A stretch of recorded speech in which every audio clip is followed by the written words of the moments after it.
15 साल तक waterproof material बेचा है। कभी सोचा नहीं था कि एक दिन पानी में फंसकर डूब जाऊंगा। 15 जुलाई की दोपहर मैं वेयरहाउस में सामान गिन रहा था। अचानक मेरे फोन पर एक अजीब वेदर अलर्ट आया। कोई मामूली ऑरेंज रेनस्टॉर्म वार्निंग नहीं, बल्कि एक गहरे बैंगनी रंग का अलर्ट था जो मैंने पहले कभी नहीं देखा था। बारिश की भविष्यवाणी। 72 घंटों में 800 से 1000 mm। क्या पूरा समंदर बरसने वाला है? वेयरहाउस एक स्टीमर की तरह तप रहा था। बिना शर्ट के भी मैं पसीने से भीग रहा था। जुलाई की दोपहर। छत की छत आग की तरह गर्म थी, यहाँ तक कि पंखे से भी गर्म हवा आ रही थी। एलेक्स, मुझे वाटरप्रूफ मेम्ब्रेन के 20 और रोल दो। टॉम, मेरा रेगुलर कस्टमर और फोरमैन, दरवाजा खोलकर अंदर आया। उसका चेहरा अजीब लग रहा था। मैंने हैरानी से उसकी तरफ देखा। क्या तुम आज सुबह ही 10 रोल नहीं ले गए थे? काफी नहीं है, बिल्कुल भी काफी नहीं है। क्या तुमने मौसम की भविष्यवाणी देखी? तभी मेरी नजर मेरे फोन पर चमक रहे उस गहरे बैंगनी अलर्ट पर गई। मैंने डिटेल्स के लिए टैप किया। मौसम विभाग के मुश्किल शब्दों से मेरा सर चकरा गया। बहुत ज्यादा तेजी से बरसने वाले बादलों का झुंड, पानी की भाप का असाधारण बहाव, 72 घंटों से ज्यादा तक गंभीर मौसम बने रहने की उम्मीद। इसका मतलब क्या है? टॉम ने मुश्किल से थूक निकला। मतलब बहुत तेज बारिश होने वाली है, बहुत ज्यादा। मैं 20 साल से कंस्ट्रक्शन में काम कर रहा हूँ, ऐसी चेतावनी कभी नहीं देखी। वो पागलों की तरह सामान खरीदने लगा। वाटरप्रूफ मेम्ब्रेन्स, लीक रोकने वाला पेस्ट, सीमेंट, वाटरप्रूफ कोटिंग्स, जो कुछ भी वो उठा सकता था उसने सब अपने ट्रक में लोड कर लिया। दूसरे कस्टमर्स उसे देखकर पैनिक बाइंग करने लगे। 1 घंटे से भी कम समय में मैंने अपने वाटर मटेरियल्स का 1/3 स्टॉक बेच दिया था। एलेक्स, रेत की बोरियां है क्या? एक दूसरे फोरमैन ने पूछा। कौन रखता है रेत की बोरियां? मैंने नाम से हिलाया। जल्दी से सामान भरवा लो, ये बारिश मजाक नहीं है। मुझे यकीन नहीं हो रहा था, इसलिए मैंने अपने सप्लायर को फोन किया। उन्होंने कहा कि रेत की बोरियां कब की बिक चुकी हैं। शाम के 4 बजे। आसमान अचानक काला हो गया। गर्मियों के दिन थे, लेकिन लग रहा था जैसे सर्दियों की शाम के 5 या 6 बज गए हों। हवा तेज हो गई, वेयरहाउस के लोहे के दरवाजे से टकराने लगी। मैंने वेयरहाउस बंद किया और घर के लिए निकल गया। मार्केट से गुजरते हुए मैं चौंक गया। आमतौर पर मार्केट इस वक्त बंद हो जाती है, लेकिन आज वहाँ लोगों की भीड़ थी। अधेड़ उम्र की औरतें थैले लेकर पागलों की तरह चावल, आटा, अनाज, तेल, इंस्टेंट नूडल्स, पानी की बोतलें, जो कुछ भी मिल रहा था उठा रही थी। 5 पाउंड पोक 100 युआन का। लेना है तो लो, वरना जाओ, कसाई चिल्लाया। कल तो ये 40 का नहीं था। कल था। तुम्हें दिख नहीं रहा आज के बाद कितनी बड़ी बारिश आने वाली है? पैसा भी कुछ नहीं खरीद पाएगा। मेरा दिल डूब गया। मार्केट के दुकानदार जो सालों से यहाँ हैं, उन्हें ऐसी अजीब परिस्थितियों का अंदाजा किसी से भी पहले हो जाता है। अगर वो भी सामान जमा कर रहे हैं तो मैंने भी जल्दी से भीड़ में घुसकर अपना रास्ता बनाया। मैंने इंस्टेंट नूडल्स के 2 डब्बे, एक चावल की बोरी और पानी की बोतलों के कुछ केस उठाए। चेकआउट पर कैशियर ने कहा, हमारे पास कंप्रेस्ड बिस्किट्स हैं, चाहिए क्या? हाँ, जितने हैं सारे दे दो। अपने घर वापस आकर मैं एक पुराने इलाके की रिलोकेशन अपार्टमेंट में रहता हूँ। 6ठी मंजिल, लिफ्ट नहीं है। सीढ़ियां चढ़ना नर्क जैसा थका देता है। आमतौर पर आज इतना सारा सामान उठाकर आधे रास्ते में ही मेरी सांस फूल रही थी। 5वीं मंजिल पर जॉर्ज ने अपना दरवाजा खोला और मुझे देखा। एलेक्स, इतना कुछ क्यों खरीदा? बस एहतियात के लिए। सुना है बहुत तेज बारिश आने वाली है। जॉर्ज ने हाथ हिलाकर बात टाल दी।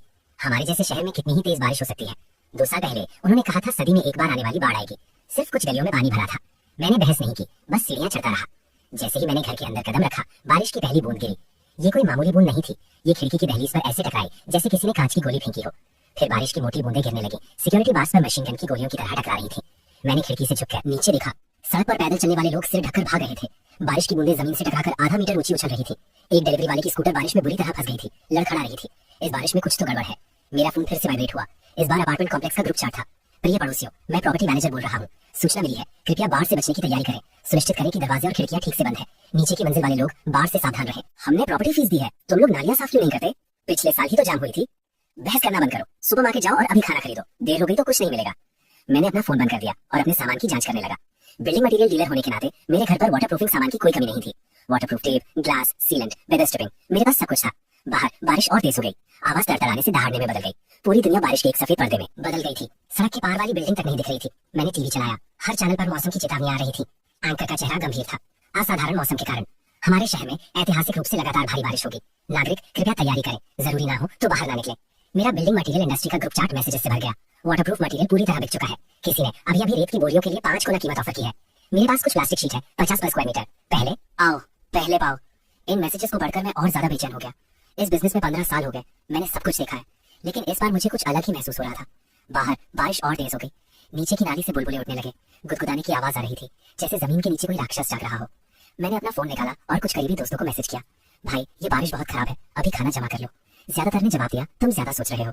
सिर्फ एक दोस्त जो जल प्रबंधन में काम करता है, उसने 3 शब्दों में जवाब दिया, जल्दी खाना जमा करो। मैंने और देर नहीं की, रेनकोट पहना और नीचे भागा। कॉम्प्लेक्स के गेट पर कन्वीनियंस स्टोर पूरा खाली हो चुका था। मालिक दुकान बंद कर रहा था। खत्म हो गया, सब कुछ खत्म हो गया। पैसा बेकार है।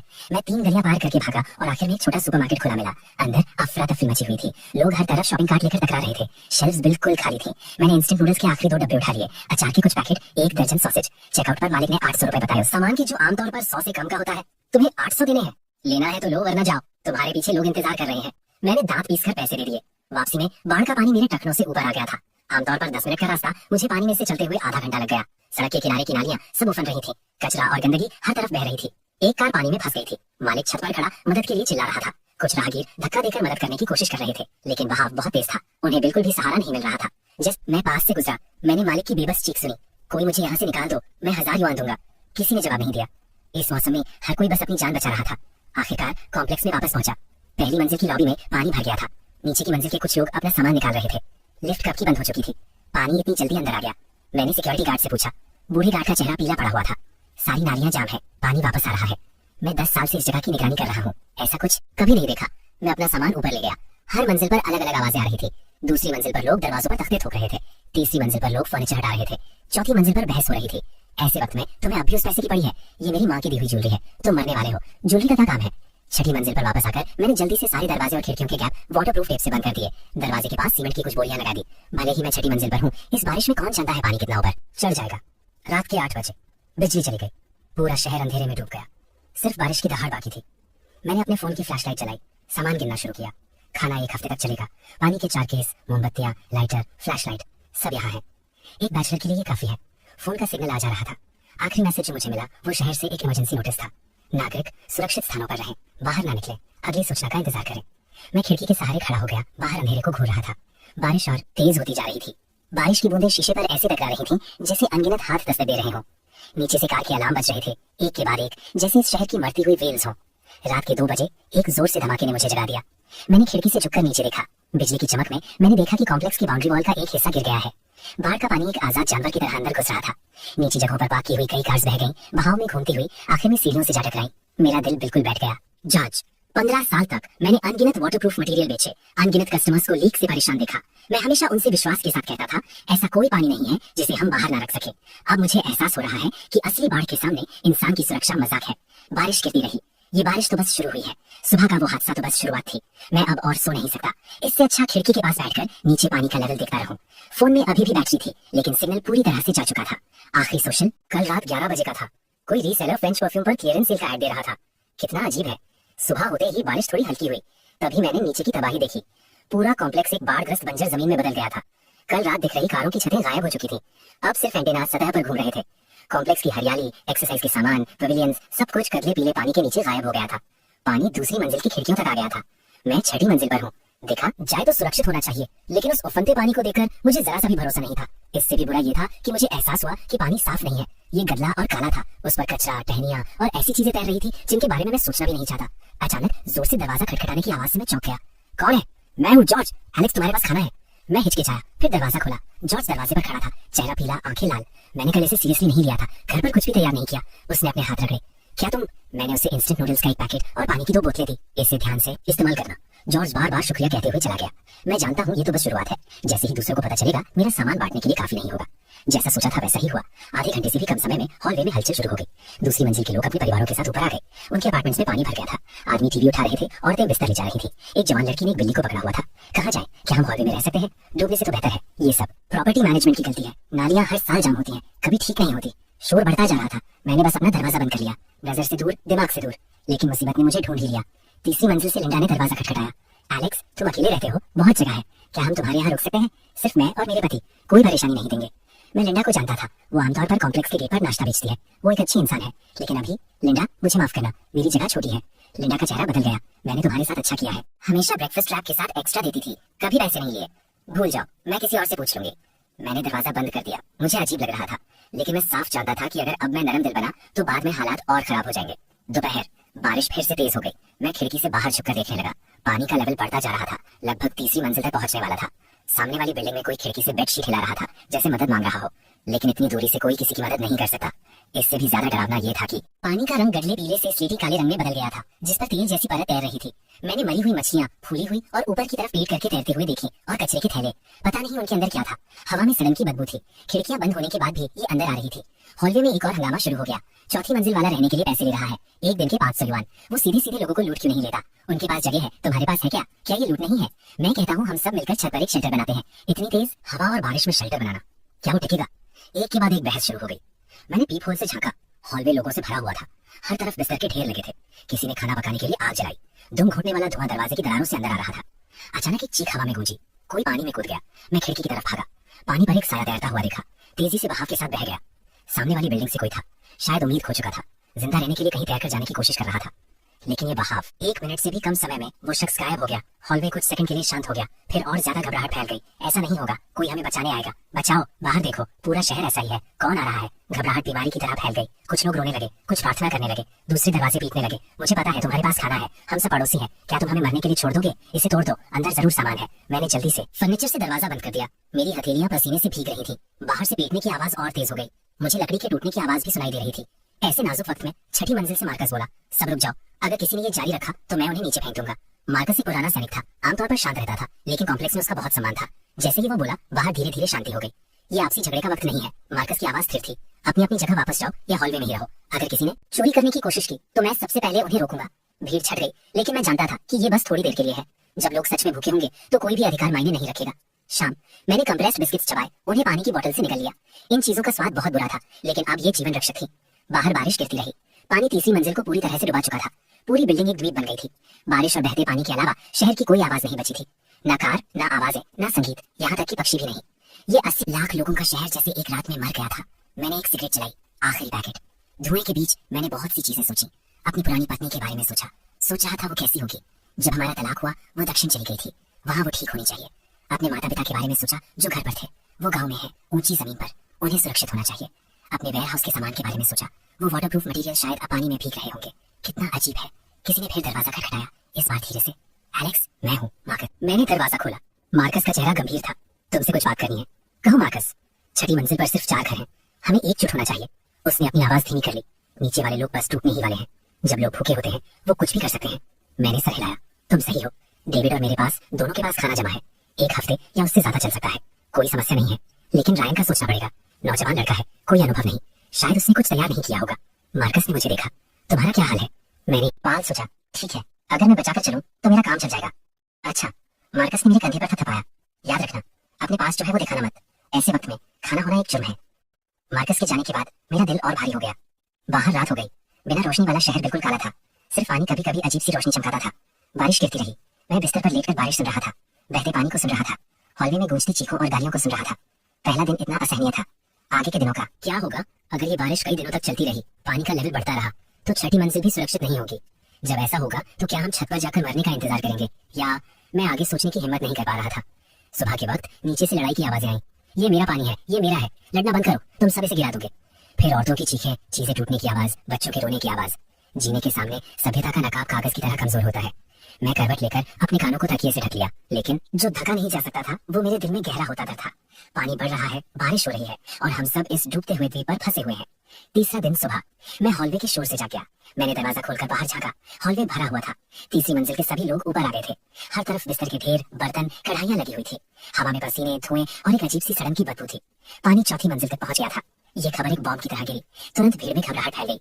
चौथी मंजिल में पानी भर गया है, हम क्या करें? छत पर भागो। क्या लोग छत पर रह सकते हैं? ये बारिश बस गिरती ही जा रही है। मैंने दरवाजा बंद कर दिया। मेरा दिल डूब गया। इस रफ्तार से पानी हर दिन 1 मंजिल ऊपर चढ़ रहा है।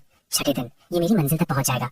कुछ न कुछ तो करना होगा। मैंने अपने घर में चीजें ढूंढनी शुरू की, कुछ भी काम का मिल जाए। वाटरप्रूफ टार्प, प्लास्टिक की बाल्टियां, रस्सी, टेप, कुछ औजार भी। बिल्डिंग मटेरियल के बिजनेस में होने के कारण मैंने सालों से बेकार चीजें जमा करके रखी थी। अब वो खजाना थी। जब मैं व्यस्त था, दरवाजा खटखटाने की आवाज आई। एलेक्स, खोलो, बात करनी है। मार्कस था। मैंने दरवाजा खोला। मार्कस के पीछे डेविड और रायन थे। रायन एक प्रोग्रामर है, अभी अभी कम ही दिखता था। उसका चेहरा पीला था, साफ था कि वो भूखा है। अंदर आओ। हम चारों लिविंग रूम में बैठे। माहौल भारी था। मार्कस ने पहले बात शुरू की। तुम सबने हालात देख लिए हैं, हमें खुद को बचाने का कोई रास्ता ढूंढना होगा। हम क्या कर सकते हैं? पानी इतनी तेजी से बढ़ रहा है और कौन जानता है कि बचाव कब आएगा, इसलिए हमें खुद को बचाना है। मार्कस ने हमें देखा। मेरे पास एक प्रस्ताव है। हम साथ मिलकर काम करते हैं। कैसे? पहला, संसाधन बांटे। सबको पता है कि हर घर में कितना सामान जमा है। बांटने का मतलब जब्त करना नहीं है, इसका मतलब है एकजुट होकर बांटना, ताकि सब जिंदा रह सके। रायन का चेहरा बदल गया। मेरे पास ज्यादा सामान जमा नहीं है, मुझे पता है। मार्कस ने उसे देखा। इसीलिए हमें साथ काम करने की जरूरत है। तुम जवान हो, ताकतवर हो, तुम ज्यादा मेहनत कर सकते हो। दूसरा, मार्कस ने जारी रखा, हमें एक निकलने का रास्ता तैयार करना होगा। अगर पानी सच में छठी मंजिल तक पहुंच गया तो हमें कहीं जाने के लिए जगह चाहिए। छत? ने पूछा। सिर्फ छत नहीं। मार्कस ने मुझे देखा। एलेक्स बिल्डिंग मटेरियल में है, उसके पास कुछ आइडियाज होंगे। सबने मुझे देखा। मैंने एक पल सोचा। मेरे पास एक आइडिया है। मेरे घर पर वाटरप्रूफ टार्प और कुछ मटेरियल है। हम छत पर एक अस्थायी शेल्टर बना सकते हैं, लेकिन ये काफी नहीं है। हमें लकड़ी, रस्सी और आदर्श रूप से तैरने वाली चीजें चाहिए। तैरने वाली चीजें, फोम के डब्बे, प्लास्टिक की बोतलें, टायर, कुछ भी जो तैर सकता है। मैंने समझाया, बस मामले की गंभीरता को समझते हुए। मेरा मतलब है बस अगर छत ना टिक पाए तो कम से कम हम एक नाव तो बना सकते हैं। सब चुप हो गए। नाव बनाने का मतलब है बाढ़ के पानी में बहना। ये लगभग खुदकुशी है। इतना आगे का मत सोचो। मार्कस ने चुप्पी तोड़ी। अभी सबसे जरूरी है मटेरियल जमा करना, सुरक्षा को मजबूत करना। डेविड, हॉलवे चेक करो, कुछ भी काम का हो जमा करो। रायन, तुम और एलेक्स दरवाजे खटखटाओ, देखो कौन सा काम करने को तैयार है। क्या वो लोग मानेंगे? रायन को शक था। मानेंगे या नहीं उन्हें मानना पड़ेगा। मार्कस की नजर तेज थी। जिंदा रहना है तो एक हो जाओ। रायन और मैं निकल गए। हॉलवे की हालत सुबह से भी ज्यादा खराब थी। कोई कोने में आग पर खाना पका रहा था। गाढ़ा धुआं आंखों में चुभ रहा था। दूसरे लोग जगह के लिए लड़ रहे थे, लेटने की जगह के लिए मारपीट कर रहे थे। माफ कीजिए सर, मैंने 601 का दरवाजा खटखटाया। हम कुछ छठी मंजिल के पड़ोसी आपस में बात कर रहे हैं। मैं अपनी बात पूरी कर पाता उससे पहले ही दरवाजा बंद हो गया। कई बार मना करने के बाद रायन निराश हो गया। ये बेकार है, आफत में हर कोई अपने लिए है। फिर से कोशिश करो। हम 603 पर आए। यहाँ एक जवान कपल रहता था। पति एक फिटनेस ट्रेनर था, पत्नी एक नर्स थी। हम खुद को बचाने के लिए संगठन बनाना चाहते हैं, समझे? आदमी ने थकी हुई नजरों से हमें देखा। खुद को बचाना क्या होता है? मैंने योजना समझाई। कपल ने एक दूसरे को देखा। औरत ने कहा, हम शामिल हो सकते हैं, लेकिन हमारी एक शर्त है। क्या शर्त? संसाधन बांटना ठीक है, लेकिन बंटवारा निष्पक्ष होना चाहिए। और मैं एक नर्स हूँ, अगर कोई बीमार या घायल होता है तो मैं मदद कर सकती हूँ, लेकिन हम सबको मिलकर दवाइयाँ ढूंढनी होंगी। कोई समस्या नहीं है। बस इसी तरह हमारे खुद को बचाने वाले ग्रुप में 6 लोग हो गए। दोपहर हमने काम शुरू कर दिया। डेविड ने हॉलवे में काम की चीजें जमा की। कई फोम के डब्बे, नायलॉन की रस्सी का एक गट्ठर, कुछ लकड़ी का तख्ते, कुछ फेंके हुए के, कुछ उधार लिए गए थे। चौथी मंजिल पर एक परिवार भाग गया था। दरवाजे खुले थे। डेविड ने अपनी आवाज धीमी की। 2 डब्बे इंस्टेंट नूडल्स और कुछ औजार ले ले। मैंने ये नहीं पूछा कि भागने का क्या मतलब है। ऐसे वक्त में नैतिकता एक आयश है। मार्कस छत पर शेल्टर बनाने की योजना संभाल रहा था। वो एक लड़ाकू इंजीनियर था, इसमें उसे अनुभव था। छत पर एक पानी की टैंकी का कमरा था, उसे शेल्टर में बदला जा सकता है। इसे वाटरप्रूफ टार्च से घेर लो। ऊपर एक ढलान वाली छत बनाओ, बारिश का पानी बह जाएगा। क्या हम बारिश का पानी जमा कर सकते हैं? हाँ, मैंने बीच में कहा, मेरे पास प्लास्टिक के पाइप और जमा करने के लिए बाल्टियां हैं। एक साधारण बारिश का पानी जमा करने का सिस्टम बना सकता हूँ। ये बहुत अच्छा है। अभी हमें सबसे ज्यादा साफ पानी की जरूरत है। हॉलवे में लोगों को पहले से ही दस्त लगने लगे हैं। जैक, फिटनेस ट्रेनर, ताकतवर था। वो मटेरियल धोने का काम संभाल रहा था। उसके जिम के हुनर पर मत जाओ, असली काम अभी उसे थका रहा था। ये वजन उठाने से कहीं ज्यादा मुश्किल है। उसने पसीना पोंछा और शिकायत की। शाम तक हमने छत पर एक बुनियादी ढांचा बना लिया था। कच्चा था, लेकिन कम से कम ये हवा और बारिश से बचाता था। कल जारी रखेंगे, मार्कस ने कहा। सब आज रात आराम करो, कोई हॉलवे में रात की निगरानी करेगा। रात की निगरानी? रायन समझा नहीं। चोरी या इससे भी बुरी परिस्थितियों को रोकने के लिए। रात में बारिश थोड़ी हल्की हो गई। मैं खिड़की पर झुककर बाहर देख रहा था। पानी का लेवल चौथी मंजिल को पूरी तरह से डुबाकर 5वीं के पास पहुंच गया था। सतह पर तरह तरह का मलबा तैर रहा था। प्लास्टिक के थैले, फर्नीचर के टुकड़े और ऐसी चीजें जिन्हें मैं गौर से देखना नहीं चाहता था। सामने वाली बिल्डिंग की हालत और खराब थी। कई खिड़कियां चौड़ी खुली हुई थी। अंदर बिल्कुल काला था। पता नहीं निवासी भाग गए या अचानक मैंने कुछ डरावना देखा। सामने 5वीं मंजिल की खिड़की में एक साया हिल रहा था। लग रहा था जैसे बाहर देख रहा हो, लेकिन हरकतें सख्त थी, जिंदा नहीं लग रहा था। मैंने अपनी फ्लैशलाइट निकाली और उस पर रोशनी डाली। साया तुरंत पीछे हट गया। कोई बचने वाला था या मैंने गलत देखा? जब मैं सोच रहा था, हॉलवे में अचानक तेज बहस शुरू हो गई। ये मेरी जगह है, ये मैं यहाँ पहले था। बहस करना बंद करो, ऐसा ही चलता रहा तो मैं तुम सबको नीचे फेंक दूंगा। बहस लड़ाई में बदल गई। मुक्के लगने की आवाजें, चीजें टूटने की आवाज, औरतों की चीखें एक साथ मिल गई। मैं हिचकिचा रहा था कि देखने जाऊं या नहीं, जब मार्कस की आवाज गूंजी, सब रुक जाओ। लड़ाई रुक गई, लेकिन गालियां चलती रहीं। सब पीछे हटो, हम जगह को फिर से बांटेंगे। मार्कस की आवाज में अधिकार था। किसी को कोई आपत्ति है? अभी नीचे जाओ, चौथी मंजिल अभी भी खाली है। कोई चौथी मंजिल पर जाने की हिम्मत नहीं करता था। वहाँ पानी भरा हुआ था। हॉलवे धीरे धीरे शांत हो गया, लेकिन सब जानते थे कि ये शांति ज्यादा देर नहीं टिकेगी।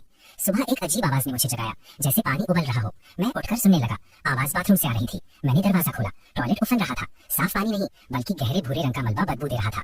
सीवेज सिस्टम पूरी तरह से जाम हो गया था। अब ये वापस आ रहा था। मैंने जल्दी से टॉयलेट में तौलिया ठोस दिया, उसे टेप से बंद कर दिया, लेकिन अभी भी फर्श की नाली और सिंक की नाली से बाहर निकल रहा था। पूरा बाथरूम जल्दी ही मलबे से भर गया। बदबू बर्दाश्त से बाहर थी। मैं सिर्फ बाथरूम का दरवाजा बंद कर सकता था। सारी दरारों को टेप से बंद कर दिया, लेकिन ये बस एक अस्थायी समाधान था। मलबा आखिर में बाहर निकल ही जाएगा। इससे भी बुरा ये था कि बाथरूम के बिना हम शारीरिक जरूरतों को कैसे पूरा करेंगे। सुबह होने के बाद मैंने पाया कि ये सिर्फ मेरी जगह नहीं थी। पूरी बिल्डिंग का सीवेज सिस्टम कोलैप्स हो गया था। हॉलवे में बदबू आ रही थी। लोगों ने समस्या का समाधान करने के लिए प्लास्टिक के थैलों का इस्तेमाल करना शुरू कर दिया, फिर उन्हें खिड़कियों से बाहर फेंक दिया। सभ्यता, गरिमा, जिंदा रहने के सामने ये शब्द हास्यास्पद रूप से खोखले थे। हम और इंतजार नहीं कर सकते। मार्कस ने एक मीटिंग बुलाई। हमें तेजी से काम करना होगा। छत का शटर पूरा करना होगा, लेकिन हमारे पास काफी मटेरियल नहीं है। डेविड ने माथे पर बल डाले। तो जाओ और ढूंढो। मार्कस ने खिड़की से बाहर देखा। पानी का लेवल अभी भी बढ़ रहा है, लेकिन रफ्तार धीमी हो गई है। जब तक हम हिलडुल सकते हैं, जो कुछ जमा कर सकते हैं करो। कहाँ? मार्कस ने सामने वाली बिल्डिंग की तरफ इशारा किया। वहाँ। सब चुप हो गए। सामने वाली बिल्डिंग में जाने का मतलब है 20 मीटर से ज्यादा बाढ़ के पानी को पार करना। इस तेज बहाव में ये लगभग खुदकुशी है। मैं जाऊंगा। जी खड़ा हो गया। मैं एक अच्छा तैराक हूँ। मैं भी जाऊंगा, मैंने कहा। ऐसा नहीं है कि मैं बहादुर हूँ। मैं जानता हूँ कि उस बिल्डिंग में एक बिल्डिंग मटेरियल की दुकान है। अगर किस्मत अच्छी रही तो हमें काम की चीजें मिल सकती हैं। बहुत खतरनाक है, एमिली ने चिंता से कहा। ना जाना और भी खतरनाक है, मार्कस ने कहा। एलेक्स, तुम्हारे पास रस्सी है? हाँ, नायलॉन की रस्सी, बहुत मजबूत। तो फिर तय है, कल सुबह जब बारिश हल्की हो तब चलना। उस रात मैं करवट बदलता रहा। कल का मिशन लगभग असंभव था, लेकिन ना जाना, मरने का इंतजार करना और भी डरावना था। बाहर बारिश गिरती रही। ये शहर धीरे धीरे मर रहा था और हम अब भी जिंदा रहने के लिए संघर्ष कर रहे थे। चौथा दिन सुबह बारिश आखिरकार हल्की हुई। जैक और मैं 5वीं मंजिल की खिड़की पर खड़े थे। नीचे गले बाढ़ के पानी को देख रहे थे। बहाव तेज था, तरह तरह के मलबे के साथ दहाड़ता हुआ गुजर रहा था। एक रेफ्रिजरेटर पानी में घूम रहा था, एक जोर से धमाके के साथ सीढ़ियों से टकराया, तुरंत टुकड़े टुकड़े हो गया। अब भी चलना है, जैक ने मुश्किल से थूक निकला। चलो, मैंने रस्सी अपनी कमर के चारों तरफ 3 बार बांधी। तुम ये सिरा पकड़ो, मैं पहले जाकर देखता हूँ। सच तो यह है कि मेरे पैर कांप रहे थे, लेकिन अब कोई चारा नहीं था। मार्कस ने मेरे कंधे पर थपथपाया। अगर नहीं हो पा रहा है तो वापस आ जाना, जिंदगी किसी भी चीज से ज्यादा कीमती है, मुझे पता है। मैंने एक गहरी सांस ली और खिड़की से बाहर निकला। बाढ़ का पानी हड्डियों को ठंडा कर देने वाला ठंडा था, तुरंत मेरे कपड़ों को भिगा दिया। मैंने दांत पीसकर सामने की तरफ जोर से तैरा। बहाव सोचा था उससे भी ज्यादा तेज था। सिर्फ 2 मीटर दूर ही गया था कि एक लहर आई, मुझे सीधे पानी के अंदर धकेल दिया। गंदा मलबा मेरी नाक और मुंह में भर गया। उस स्वाद से मुझे लगभग उल्टी ही हो गई। पकड़े रहो, जेक पीछे से चिल्लाया। मैंने रस्सी को मजबूती से पकड़ा, पूरी ताकत से आगे तैरता रहा। 20 मीटर आमतौर पर एक पूल में आसान होता है, अब ये यांगजे नदी को पार करने जैसा था। एक लकड़ी का तख्ता मेरे सर के पास से गुजरा, अगर वो ठीक से लग जाता तो मैं बेहोश हो जाता। आखिर में मैंने सामने वाली बिल्डिंग की सिक्योरिटी बार्स को पकड़ लिया। पहुंच गया, मैंने पीछे से चिल्लाया। जेक ने उत्साह से हाथ हिलाया। फिर मैंने रस्सी को खिड़की के फ्रेम से बांध दिया, रस्सी को गाइड के रूप में इस्तेमाल करते हुए। अब ये आसान होगा। मैं 5वीं मंजिल में चढ़ गया। अंदर अफरा तफरी मची हुई थी, फर्नीचर हर जगह उल्टा पड़ा था, फर्श पर हर तरफ कीचड़ था। अपार्टमेंट खाली था, निवासी किसी वक्त भाग गए थे या अब भाग नहीं पाए। मैं आगे सोचने की हिम्मत नहीं कर पा रहा था, सीधे नीचे गया। 4थी मंजिल की बिल्डिंग मटेरियल की दुकान डूबी हुई थी, रोलिंग डोर चौड़ा खुला हुआ था। मैंने नीचे डुबकी लगाई और खोजा। कई तारों के बंडल, एक्सपेंशन बोल्ट्स का एक डब्बा, कुछ वाटरप्रूफ मटेरियल मिला। सबसे बड़ी खोज फोम बोर्ड का एक बंडल था जो तैरने के लिए बिल्कुल सही था। मैंने सब कुछ एक साथ बांधा, उससे मुश्किल 5वीं मंजिल तक वापस खींच कर लाया। जैक बेचैन हो रहा था। मुझे सुरक्षित वापस आते देखकर उसने राहत की सांस ली। जल्दी वापस आओ, कुछ गड़बड़ हो गई है। मैं रस्सी के सहारे वापस तैर कर आया। जैसे ही खिड़की से अंदर चढ़ रहा था, मैंने ऊपर हंगामा सुना। लूटपाट, 6ठी मंजिल पर कोई सामान छिपा रहा है, दरवाजा तोड़ दो, तोड़ो इसे। जैक और मैंने एक दूसरे को देखा, सब कुछ छोड़कर ऊपर भागे। 6ठी मंजिल पूरा अफरा तफरी का माहौल था। 10 से ज्यादा लोग दरवाजा 603 के चारों तरफ खड़े थे। कुछ दरवाजे पर लात मार रहे थे, दूसरे लकड़ियों से ताला तोड़ने की कोशिश कर रहे थे। अंदर मत आओ, जैक की पत्नी एमिली अंदर से रोई। कृपया, मैं तुमसे भीख मांगती हूँ, खोलो वरना हम इसे तोड़ देंगे। हाँ, तुम्हारे पास खाना है जबकि हम भूखे मर रहे हैं। मार्कस और डेविड उन्हें रोकने की कोशिश कर रहे थे, लेकिन वो कम थे। सब रुक जाओ, मैं आगे बढ़ा। तुम्हारा कोई काम नहीं, दफा हो जाओ। एक चेहरे पर घाव वाले आदमी ने मुड़कर देखा।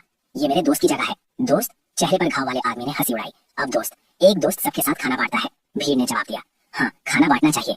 वो क्यों? इसे जमा कर रहे हैं, खोलो इसे। हम सब पड़ोसी हैं, क्या तुम हमें मरने के लिए छोड़ दोगे? कितना अजीब है, मैंने यही बात 2 दिन पहले सुनी थी। किसी ने ये मुझसे कहा था। जाके भीड़ को धक्का देकर दरवाजे की रक्षा करने लगा। किसी ने मेरी पत्नी को हाथ लगाया तो मैं उससे लड़ूंगा। चेहरे पर घाव वाले आदमी ने एक फल काटने वाला चाकू निकाला। लड़ो तो आओ। तनाव तुरंत चरम पर पहुंच गया। उस पल एक आवाज गूंजी, यहाँ क्या हो रहा है? भीड़ अलग हो गई। 4थी मंजिल से विक्टर ऊपर आया। मैं इस आदमी को जानता हूँ, एक कबाड़ इकट्ठा करने का स्टेशन चलाता है। आमतौर पर दोस्ताना लगता है, लेकिन वो असल में निर्दयी है। विक्टर, ये लोग सामान छिपा रहे हैं, सबके साथ नहीं बांट रहे। चेहरे पर घाव वाले आदमी ने तुरंत शिकायत की। विक्टर ने हमें देखा, फिर दरवाजे को। ऐसा करते हैं, हम सब पड़ोसी हैं, थोड़ा समझदारी से काम लेते हैं। आधे निकाल लो, बाकी रख लो। हम क्यों दें? जाक गुस्से में था, इसलिए विक्टर के पीछे से 4-5 गुंडे निकले। सबके हाथ में हथियार थे, लगा था वो तैयार होकर आया था। मार्कस आगे बढ़ा। बॉस विक्टर, थोड़ी दया दिखाओ। मार्कस, मैं एक आदमी के रूप में तुम्हारा सम्मान करता हूँ। विक्टर बिना किसी गर्माहट के मुस्कुराया। लेकिन अब हालात क्या हैं, तुम मुझसे बेहतर जानते हो। या तो आधा बांट लो या। उसने बात पूरी नहीं की, लेकिन खतरा साफ था। एमिली अंदर रोई। दे दो उन्हें जेक, दे दो उन्हें। जेक ने दांत पीस लिए, उसकी मुट्ठियां जोर से बंध गई। दरवाजा खोलो, मैंने उसके कंधे पर थपथपाया। जिंदा रहो तो आगे लड़ सकते हो। दरवाजा खुला, विक्टर के आदमी अंदर घुस गए। कैबिनेटों को उल्टा पुल्टा कर दिया। 2 डब्बे इंस्टेंट नूडल्स, 1 बोरी चावल, कुछ पानी की बोतलें मिली। बस इतना ही। चेहरे पर घाव वाला आदमी असंतुष्ट था। सच में बस इतना ही है? एमिली ने रोते हुए कहा। उन्होंने फिर से तलाशी ली। सच में और कुछ नहीं मिला। आधा ले लो। विक्टर ने हाथ हिलाया। उसके आदमी तुरंत 1 डब्बे नूडल्स और आधा बोरी चावल ले गए। जाते हुए उसने मुझे एक मतलबी नजर से देखा। एलेक्स है ना, सुना है तुम्हारे पास काफी सामान जमा है। मेरा दिल डूब गया, बड़ी मुसीबत। विक्टर के जाने के बाद भीड़ छट गई, लेकिन सब जानते थे कि ये बस शुरुआत है। मुझे माफ कर दो, एमिली सिसकियां भरते हुए बोली। मैंने लापरवाही से खिड़की के पास नूडल्स बनाए, किसी ने देख लिया। तुम्हारी गलती नहीं है, मार्कस ने सांत्वना दी। ये जल्दी या देर से होना ही था। हम 6 लोग इकट्ठे हुए, माहौल भारी था। हम क्या करें? डेविड ने पूछा। विक्टर और उसका गिरोह साफ तौर पर संगठित है, हमें लड़ना होगा, जेक ने दांत पीसकर कहा। जल्दबाजी मत करो, मार्कस ने उसे रोका। आमने सामने हम हार जाएंगे, कोई दूसरा रास्ता चाहिए। क्या रास्ता? मार्कस ने मुझे देखा। एलेक्स, तुम सामने से क्या लाए हो? कुछ बिल्डिंग मटेरियल और फोम बोर्ड, एक नाव बनाने के लिए काफी है। सब हैरान रह गए। मार्कस, तुम्हारा मतलब है? सबसे बुरे के लिए तैयार रहो। मार्कस का चेहरा गंभीर था। विक्टर यहाँ नहीं रुकेगा, बाकी लोग भी उसके रास्ते पर चलेंगे। जब उन्हें एक बार स्वाद मिल जाएगा, मरने का इंतजार करने के बजाय वहां जाओ। मार्कस ने खिड़की से बाहर इशारा किया। मैंने देखा है, 2 किलोमीटर उत्तर में, वहाँ ऊंची जमीन है, पुरानी सिटी हॉल की जगह, ऊंचाई पर है, शायद बाढ़ नहीं आई होगी। 2 किलोमीटर बाढ़ के पानी में बहना, ये योजना पागलों वाली है। पहले तैयारी करो, मार्कस ने फैसला किया। सबसे अच्छा है अगर हमें ना जाना पड़े, लेकिन अगर जाना ही पड़ा। उस रात हमने चुपके से तैयारी शुरू कर दी। मैंने नाव के ढांचे का डिजाइन संभाला। फोम बोर्ड आधार के रूप में, तैरने के लिए खाली पानी की बोतलें, फ्रेम के रूप में लकड़ी के तख्ते, बांधने के लिए रस्सी। सिद्धांत रूप से 3 या 4 लोगों को ले जा सकती है। जैक और डेविड ने मटेरियल जमा करने का काम संभाला। रात के अंधेरे में वो उन अपार्टमेंट्स में घुस गए जहाँ से लोग भाग गए थे। काफी प्लास्टिक की बोतलें और लकड़ी मिली। एमिली ने बेडशीट को पट्टियों में फाड़ा। रस्सी के रूप में इस्तेमाल किया जा सकता है। रायन में ताकत कम हो सकती है, लेकिन वो चतुर है। भार क्षमता और संतुलन की गणना में मेरी मदद की। 3 बजे पहली नाव पूरी हुई। बहुत कच्ची थी, लेकिन ये तैरती थी। 2 और बनाओ, मार्कस ने कहा। सुरक्षा के लिए बेहतर है। सुबह के पास अचानक हॉलवे से चीखें आई। हम बाहर देखने के लिए भागे। देखा कि कोई दूसरी मंजिल की सीढ़ियों पर पड़ा है। पेट में एक चाकू, फर्श पर खून का तालाब। क्या हुआ? खाने के लिए लड़ाई, उस व्यक्ति ने रुक रुक कर कहा। तीसरी मंजिल पर कोई मर गया है। बात पूरी करने से पहले ही वो मर गया। हॉलवे में मौत जैसी शांति छा गई। सबको एहसास हो गया कि चीजें पूरी तरह से हाथ से निकल चुकी हैं। एक निवाले के लिए लोग अब मार रहे हैं। सब वापस जाओ। विक्टर की आवाज नीचे से आई। किसी ने भी सामान जमा करने की हिम्मत की तो यही होगा। मैं काम गया, मरे हुए के कारण नहीं, बल्कि इसलिए कि मैं अचानक समझ गया कि विक्टर ये क्यों कर रहा है। वो डर का इस्तेमाल कर रहा है, सबको नियंत्रित करने के लिए। पूरी बिल्डिंग को अपने राज्य में बदल रहा है, और हम जैसे जिन लोगों के पास सामान है वो उसके खत्मे के निशाने पर है। हमें आज रात जाना होगा। अंदर वापस आकर मार्कस ने धीरे से कहा, देर हो गई तो बहुत देर हो जाएगी।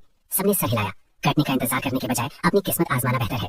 बाहर बारिश फिर से तेज हो गई। पानी का लेवल 5वीं मंजिल के पास आ रहा था। पूरा शहर निकलने वाला था और मानवता पहले ही डूब चुकी थी। 5वां दिन। स्थिति ने एक तेज मोड़ लिया। सुबह मैं एक गंदी बदबू से जागा। मामूली बदबू नहीं, बल्कि वो सड़न जो आपको उल्टी करवा दे। मैंने दरवाजा खोला। हॉलवे का दृश्य देखकर मेरी सांस रुक गई। हर जगह कचरा और मलबा। सीवेज के बिना लोग प्लास्टिक के थैलों का इस्तेमाल कर रहे थे, फिर उन्हें हॉलवे में फेंक रहे थे। हर जगह मक्खियां भिनभिना रही थी। गंदगी में कीड़े रेंग रहे थे। इससे भी बुरा, कोई बीमार था। तीसरी मंजिल से उल्टी की आवाजें आ रही थी, फिर कमजोर कराने की आवाज। मैंने अपनी नाक ढककर नीचे देखने गया। देखा कि एक अधेड़ उम्र का आदमी सीढ़ियों पर अकड़ा हुआ है। चेहरा पीला, लगातार पीला द्रव्य उल्टी कर रहा है। उसके पास फर्श पर बदबूदार मलबे का एक तालाब था। सर, क्या हुआ? उसने कमजोरी से सिर उठाया। पानी, मुझे पानी दो। मैं हिचकिचाया। वापस जाकर उसे एक पानी की बोतल दी। उसने उसे पकड़कर पी ली। सिर्फ 2 घूंटे पिए होंगे कि उसे फिर उल्टी हो गई। निश्चित रूप से गंदा पानी पिया था। पास के किसी ने कहा, कल उसे बारिश के पानी से नूडल्स पकाते हुए देखा था। उबला भी नहीं था। सही हुआ, एक दूसरे व्यक्ति ने थूका। ऐसे वक्त में अभी सावधान नहीं। कोई उसकी मदद नहीं कर रहा था। सब संक्रमण से डर रहे थे। मैं भी जल्दी से चला गया। इस माहौल में बीमार पड़ना मौत की सजा है। 6ठी मंजिल पर वापस मार्कस सबको दवाइयां बांट रहा था। मेरे पास दस्त के लिए नॉर्फ्लॉक्सन है। उसने एक ब्लिस्टर पैक निकाला। राशन से लो, हर व्यक्ति को 2 गोलियां। मेरे पास सर्दी की दवाइयां और बुखार उतारने वाली दवाइयां हैं। एमिली ने भी योगदान दिया। उन्हें छिपा कर रखो, मार्कस ने चेतावनी दी। किसी को देखने मत देना, वरना। उसकी बात पूरी करने से पहले बाहर दरवाजा खटखटाने की आवाज आई। खोलो, पड़ोसी समिति। अब एक पड़ोसी समिति भी है। मार्कस ने हमें दवाई छिपाने का इशारा किया, फिर दरवाजा खोलने गया। विक्टर बाहर खड़ा था। उसके पास एक पतला आदमी लाल आर्मबैंड पहने हुए था। मार्कस, ये हमारी नई गठित आत्मरक्षा समिति है। विक्टर ने मुस्कुराते हुए कहा, मैं संसाधन के एकजुट वितरण का प्रभारी निदेशक हूँ। स्वयं घोषित निदेशक। तुम क्या चाहते हो? मार्कस ने ठंडे से पूछा। बिल्डिंग में कोई बीमार है, दवाई चाहिए। पतले आदमी ने कहा, किसी के पास भी दवाई है तो उसे योगदान देना होगा। एकजुट वितरण। हमारे पास दवाई नहीं है। विक्टर ने हाथ हिलाया। कई लोग अंदर घुसने की कोशिश करने लगे। मार्कस ने दरवाजे पर रोक दिया। बॉस विक्टर, तुम हद पार कर रहे हो। हद पार? विक्टर ने हंसी उड़ाई। ये बिल्डिंग मॉर्ग बन रही है। बिना नियंत्रण के सब मर जाएंगे। अगर तुम्हारी भलाई इसी में है तो सहयोग करो, वरना। बहस के दौरान अचानक नीचे से हंगामा हुआ। कोई मर गया। तीसरी मंजिल, कोई मर गया है। विक्टर का चेहरा बदल गया। तलाशी को भूल गया। अपने आदमियों के साथ जल्दी से नीचे गया। हम भी देखने के लिए पीछे गए। देखा कि पहले वाला बीमार आदमी मर गया था। लाश अभी भी अकड़ी हुई थी, आंखें खुली हुई थी। इसे बाहर फेंको। कोई चिल्लाया। कहाँ? खिड़की से बाहर। लेकिन ये तो तुम इसे छुट्टियों के लिए रखना चाहते हो। संक्रमित होने का इंतजार करो। बहस के बीच विक्टर बोला, इसे छत पर ले जाओ। छत? हाँ, वहाँ हवा आती है, फैलेगा नहीं। उसने चारों तरफ देखा। अब से जो भी बीमार होगा वो छत पर क्वारंटीन के लिए। भीड़ में हंगामा हो गया। ये तो मौत की सजा है। छत पर कुछ नहीं है। बीमार लोग कैसे जिंदा रहेंगे? विक्टर ने गुस्से से देखा। तो हॉलवे में रहो। साथ मरना चाहते हो? किसी ने भी विरोध करने की हिम्मत नहीं की। 2 तगड़े आदमियों ने लाश को छत की तरफ उठाया। जब वो गुजरे, मैंने देखा कि मरे हुए व्यक्ति के नाखून काले थे। उल्टी अभी भी उनके मुंह के कोनों से लगी हुई थी। ये तो बस शुरुआत है। दोपहर तक 3 और लोगों में लक्षण दिखने लगे। उल्टी, दस्त, बुखार, आम तेज गैस्ट्रोएंटेराइटिस। ये पानी है। एमिली ने चिंता से कहा, बारिश का पानी साफ दिखता है, लेकिन इसमें बैक्टीरिया से भरा बाढ़ का पानी मिला हुआ है। हम क्या करें? डेविड ने पूछा। उबालना होगा, हो सके तो फिल्टर करना होगा। मैंने लोगों को सीधे बारिश का पानी पीते, उससे घाव धोते हुए देखा है। ये मौत को बुलावा देना है, लेकिन जानकर भी कुछ मदद नहीं मिलती। ना ईंधन, ना साफ बर्तन। बहुत से लोग इसे कच्चा पीने के लिए मजबूर हैं। शाम तक 7 लोग बीमार थे। विक्टर ने लोगों को उन्हें सबको छत पर ले जाने के लिए संगठित किया। कुछ ने विरोध किया। उन्हें बेहोश करके खींचकर ले जाया गया। कृपया, मैं अभी भी सह सकती हूँ। एक औरत आंसुओं में भीख मांगने लगी। सबकी सुरक्षा के लिए अलग करना जरूरी है, विक्टर ने ठंडे से कहा जब उसे खींचकर ले जाया जा रहा था। मैं मरना नहीं चाहती, मुझे बचाओ। कोई बोलने की हिम्मत नहीं कर रहा था। सब जानते थे कि छत पर जाने का क्या मतलब है। ना कोई आश्रय, ना कोई देखभाल। तूफान में मरने का इंतजार। राक्षस, जेक ने दांत पीसकर कहा। मार्कस ने उसे रोका। मुसीबत खड़ी मत करो, हम आज रात जा रहे हैं। अंधेरे के बाद छत से हल्की कराहने की आवाज आई। बारिश धातु की शीटों पर बज रही थी। कभी कभी कमजोर मदद के लिए चीखों के साथ मिली हुई। मदद, कोई मुझे बचाओ, बहुत ठंड है, बहुत ठंड है। माँ, मैं घर जाना चाहती हूँ। वो आवाजें भूत की तरह हॉलवे में तैर रही थी, हमारे रोंगटे खड़ी कर रही थी। आधी रात के बाद आवाजें धीरे धीरे कम हो गई। पता नहीं वो सो गए या अब और इंतजार नहीं कर सकते थे। मार्कस ने हमें इकट्ठा किया। हम अब जा रहे हैं, लेकिन अभी भी बारिश हो रही है। रायन चिंतित था। इंतजार नहीं कर सकते। मार्कस ने नीचे इशारा किया। तुमने देखा नहीं, बीमार सब बुजुर्ग, कमजोर और जिनके पास खाना नहीं है वो है। क्यों? हमने हैरान होकर एक दूसरे को देखा। क्योंकि उनके पास खाने के लिए कुछ नहीं है, सिर्फ कच्चा पानी, कचरा। मार्कस ने अपनी आवाज धीमी की। हमारे पास सामान है, हम अभी के लिए सह रहे हैं। विक्टर हमें उन्हें रखने नहीं देगा। जेक ने अपनी मुट्ठियां बंद की। वो हिम्मत नहीं करेगा। क्या हिम्मत नहीं करेगा? मार्कस ने हंसी उड़ाई। हमें बीमार कर देगा, हमें छत पर भेज देगा। बिल्कुल सही, फिर हमारा सामान उसका हो जाएगा। सब समझ गए। सामान बांधो, जो ले सकते हो ले लो। मार्कस ने आदेश दिया। नाव पहले नीचे जाएगी, फिर लोग। तेज और शांत। हम चले। नाव रस्सी से खिड़की से नीचे गिरी, जोर से छपाक हुई। खुशकिस्मती से बारिश ने शोर को दबा दिया।